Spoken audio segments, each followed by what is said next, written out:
International politics के गलियारों में एक बहुत बड़ी हलचल मची हुई है इन दिनों। एक तरफ उत्तर कोरिया के तानाशाह किम जोंग उन अपनी नौसेना की ताकत का प्रदर्शन कर रहे हैं, तो दूसरी तरफ चीन के राष्ट्रपति शी जिनपिंग करीब 7 साल बाद प्योंगयांग यानी उत्तर कोरिया की यात्रा पर जाने वाले हैं। ये दोनों घटनाएं एक ही हफ्ते में हो रही हैं और ये कोई इत्तेफाक नहीं है। ये साफ साफ एक बड़ा सिग्नल है कि एशिया में चीन, उत्तर कोरिया और रूस का एक मजबूत एंटी यूएस यानी अमेरिका विरोधी मोर्चा खड़ा हो रहा है। इसका सीधा जवाब अमेरिका, दक्षिण कोरिया और जापान के उस गठबंधन को है जो इस इलाके में वॉशिंगटन के प्रभाव को बनाए रखना चाहता है। दिलचस्प बात यह है कि एशिया की इस हलचल का असर सिर्फ इसी इलाके तक सीमित नहीं रहेगा, बल्कि इसका एक बड़ा मनोवैज्ञानिक और रणनीतिक असर पश्चिम एशिया पर भी पड़ने वाला है। अभी अभी हुआ क्या, चलिए वो ताजा घटनाक्रम समझते हैं। दरअसल पूरी कहानी को समझने के लिए पहले यह जानना जरूरी है कि पिछले कुछ दिनों में उत्तर कोरिया में क्या कुछ हुआ है। तो कॉन्ग डेस्ट्रॉयर का कमबैक।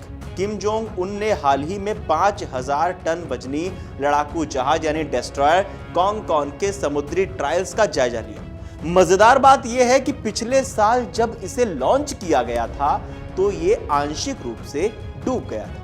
अब इसे रिपेयर करके दोबारा मैदान में उतारा गया। परमाणु नौसेना का सपना। किम ने अपनी नेवी को पूरी तरह से न्यूक्लियर सक्षम यानी परमाणु शक्ति से लैस बनाने का आदेश दिया है। उन्होंने 10,000 टन के नए बड़े जहाजों और सीक्रेट अंडर वाटर वेपन्स यानी गुप्त पनडुब्बी हथियार बनाने की बात कही। साथ ही उन्होंने अपने परमाणु हथियारों के जखीरे को एक्सपोनेंशियल रेट यानी बहुत तेजी से बढ़ाने की धमकी भी दोहराई है। शी जिनपिंग का दौरा।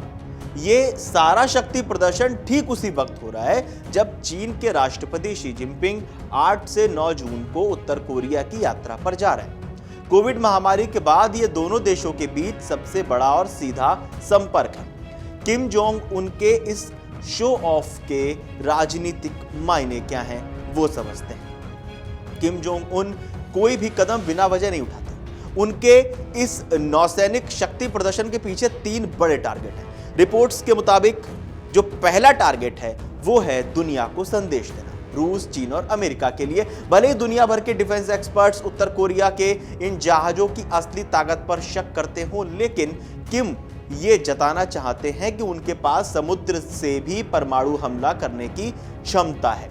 वे किसी से डरने वाले नहीं हैं। घरेलू स्तर पर अपनी छवि चमकाना।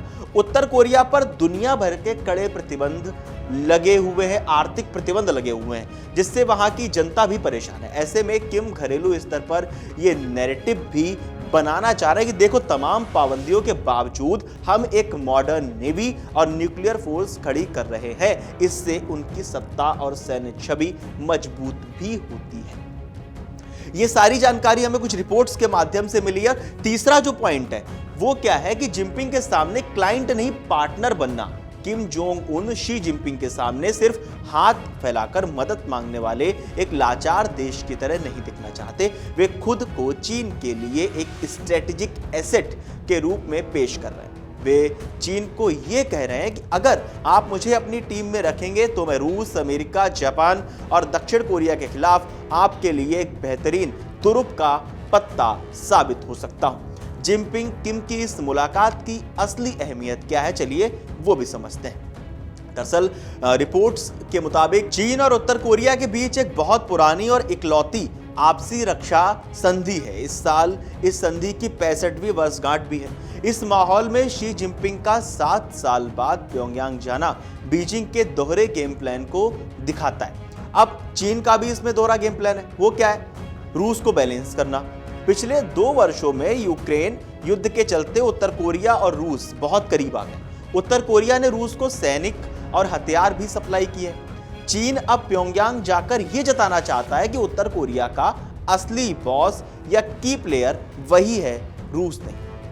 ऐसा विशेषज्ञों का मानना है। तनाव को कंट्रोल में रखना। चीन ये तो चाहता है कि किम जोंग उन अमेरिका को डरा कर रखें, लेकिन वो ये बिल्कुल नहीं चाहता कि किम कोई ऐसा मिसाइल या न्यूक्लियर टेस्ट कर दें जिससे इलाके में असली युद्ध छिड़ जाए, क्योंकि अगर युद्ध हुआ तो चीन की अर्थव्यवस्था और उसके व्यापारिक हितों को भारी नुकसान पहुंचेगा। चीन के लिए कंट्रोल्ड टेंशन ही सबसे बेस्ट फॉर्मूला है। किम के लिए ये दौरा किसी डिप्लोमेटिक जैकपॉट से कम नहीं है। वे दुनिया को दिखा सकते हैं कि महाशक्ति चीन और रूस दोनों उनके पीछे खड़े हैं। इस ताकत का इस्तेमाल वे चीन से आर्थिक मदद, अनाज और व्यापार में ढील पाने के लिए कर सकते हैं। वहीं पश्चिम एशिया पर इसका क्या कुछ असर दिखाई देगा, उस पर भी अगर बात करते हैं तो अब सवाल उठता है कि एशिया के एक कोने में हो रही इस हलचल का असर हजारों किलोमीटर दूर पश्चिम एशिया पर कैसे पड़ सकता है। इसे समझने के लिए हमें रणनीतिक और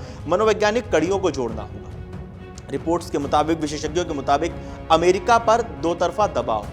जब एशिया में चीन, रूस और उत्तर कोरिया मिलकर अमेरिका के दोस्तों यानी जापान और साउथ कोरिया को घेरेंगे तो वॉशिंगटन को अपनी सेना, संसाधन और ध्यान इंडो पैसिफिक क्षेत्र में ज्यादा लगाना पड़ेगा। जब अमेरिका का ध्यान एशिया में भटकेगा तो पश्चिम एशिया में उसका दबदबा थोड़ा कम हो सकता है, ऐसा अभी तक रिपोर्ट्स में दावा किया जा रहा है। इससे अमेरिका पर टू फ्रंट यानी दो मोर्चों का दबाव बढ़ जाएगा। चीन की बढ़ती शांति दूत की इमेज और ऊर्जा सुरक्षा।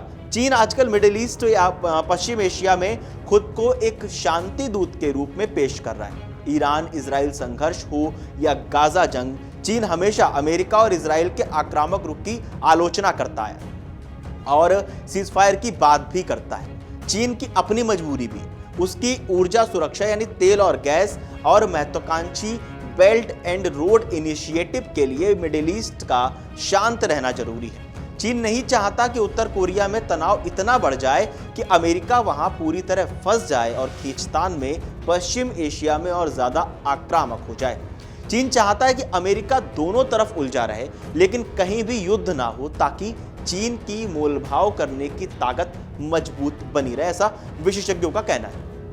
ईरान जैसे देशों को मनोवैज्ञानिक सपोर्ट। इस मीटिंग का तुरंत जो पश्चिम एशिया की ग्राउंड सिचुएशन है उस पर सीधा असर नहीं पड़ेगा, यानी इससे ना तो गाजा में युद्ध रुकेगा और ना ही कोई नई डील होगी, लेकिन इसका एक बहुत बड़ा मनोवैज्ञानिक असर जरूर पड़ सकता है। ईरान और उसके सहयोगी गुटों को यह साफ संदेश मिल जाएगा कि वैश्विक मंच पर अमेरिका को टक्कर देने के लिए एक बहुत बड़ा और संगठित एशियाई कैंप तैयार हो रहा है। इससे उनका हौसला भी बढ़ेगा। कुल मिलाकर किम जोंग उन का ये नया डिस्ट्रॉयर दिखाना और शी जिनपिंग का उनके घर जाना सिर्फ दो पड़ोसियों की आम मुलाकात नहीं है, ये नए दौर की ब्लॉक पॉलिटिक्स यानी गुटों की राजनीति की शुरुआत है।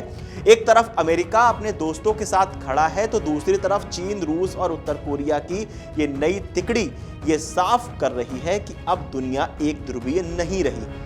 इस शह और मात के खेल में एशिया की बिसात पर चली गई ये चालें आने वाले समय में दुनिया के दूसरे कोनों, खासकर पश्चिम एशिया की राजनीति को भी अंदर ही अंदर प्रभावित भी कर सकती है। आप लोगों को क्या लगता है किम जोंग को लेकर, शी जिनपिंग को लेकर और पश्चिम एशिया को लेकर? हमें कमेंट बॉक्स में आप जरूर बताएं। देश और दुनिया की तमाम बड़ी खबरें जानने के लिए जुड़े रहिए अमरउजाला.com के साथ। अगर आप ये वीडियो YouTube पर देख रहे हैं तो हमारे चैनल को सब्सक्राइब कर बेल आइकन दबाएं और Facebook पर देख रहे हैं तो हमारे पेज को लाइक करें।